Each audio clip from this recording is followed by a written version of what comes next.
all too often, people contact people like me after the deal is done.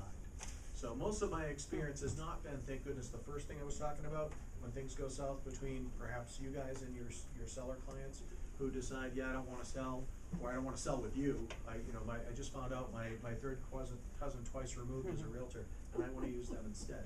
Even though and it happens, right? My next door neighbor just got their license at the Cracker Jack box 2 weeks ago. You guys work hard. You're here now to get continuing ed. Most of you have probably been doing this longer than I've been doing it. And people disrespect us sometimes because I know somebody who knows somebody. I'll put language in every agreement that says the parties warrant and represent to each other. They haven't been dealing with another realtor. Why?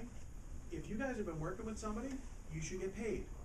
I don't want there to be a surprise at the end of the day for the realtor that I'm working with at that moment, whether they represent buyer or seller, that there's someone else over there in the wings waiting for a payday. Because they worked hard too. They might have shown that particular buyer 30 properties.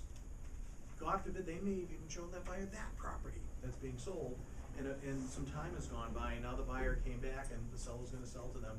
I want everyone on the same page. So we draft a purchase, you just had a whole 2 hours on purchase and sales agreements. We draft an agreement with the idea that it might fail, but none of us ever want it to fail. So it's that very fine line we walk. So when it fails, what do? We don't wanna go to court. We wanna find some other resolution.